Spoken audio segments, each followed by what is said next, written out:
కలుగును గాక. అంతా క్షేమంగా ఉన్నారా? ఈరోజు దేవుని యొక్క వాక్యము పరిశుద్ధ గ్రంథం 21వ కీర్తన కొన్ని వచనాలు చదువుదాం. యెహోవా రాజు నీ బలమును బట్టి సంతోషించుచున్నాడు, నీ రక్షణను బట్టి అతడు ఎంతో హర్షించుచున్నాడు. ప్రేమైన వారు ఇక్కడ చూసినప్పుడు మరి దావీదు భక్తుడు ఈ విధంగా సెలవిస్తున్నాడు, రాజు నీ బలమును బట్టి సంతోషించుచున్నాడు. మనము మన బలాన్ని బట్టి కాదు, మన ధనాన్ని బట్టి కాదు, దేవుని బలాన్ని బట్టి, మన దేవుని బట్టి మనం సంతోషించినప్పుడు దేవుడు మన జీవితాల్లో సంతోషాన్ని కలిగిస్తాడు. ఇక్కడ అంటాడు, నీ రక్షణను బట్టి అతడు ఎంతో హర్షించుచున్నాడు. మనకు నిజమైన సంతోషం ఆయన ఇచ్చిన రక్షణలోనే ఉంది, ఆయన సన్నిధిలో ఉంది. అది ఇక్కడ అంటాడు 2వ వచనంలో, అతని మనోభీష్టం నీవు సఫలం చేయుచున్నావు. ఎప్పుడైతే మనం దేవుని బలాన్ని బట్టి సంతోషిస్తామో మన ఇష్టాలని, మన కోరికలను దేవుడు సఫలం చేస్తాడు. అంతేకాదు, మన పెదవులలో నుండి వచ్చిన ప్రతి ప్రార్థన ఆయన అంగీకరించే దేవుడు కనుక ఎక్కువగా దేవుని సన్నిధిలో మనం ప్రార్థించాలి. 3వ వచనంలో, శ్రేయస్కరమైన ఆశీర్వాదములతో నీవు అతనిని ఎదుర్కొనిచున్నావు. మన దేవుని దగ్గర శ్రేష్టమైన ఆశీర్వాదాలు ఉన్నాయి. ఎప్పుడైతే ఆయనకు మొరపెడతామో ఆయన శ్రేష్టమైనటువంటి ఆశీర్వాదములతో మనల్ని ఎదుర్కొనే దేవుడు. అంతేకాదు, అతని తల మీద అపరంజి కిరీటము నీవు ఉంచి ఉన్నావు.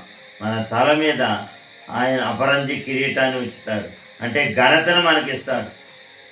ఆయుష్నిమ్మని అతడు నిన్ను వరమడుగగా నీవు దానిని అనుగ్రహించున్నావు. అంతేకాదు, ఆయుష్ కూడా ఆయన చేతిలోనే ఉన్నది.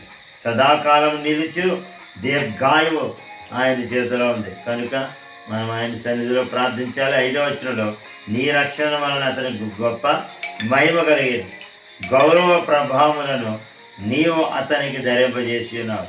నిత్యము ఆశీర్వాద కారకుడిగా ఉండినట్లు నీవు అతన్ని నియమించుచున్నావు. ఆనాడు యోసేపుని చూసినప్పుడు దేవుడు యోసేపుని తన సంతతి అంతటికి కూడా మరి నిత్యము ఆశీర్వాద కారకుడిగా దేవుడు చేశాడు. గౌరవ ప్రభావములు యోసేపుకు ధరింపజేశాడు. అంతేకాదు, నీ సన్నిధిని అతన్ని నుల్లసింపజేసి ఉన్నావు.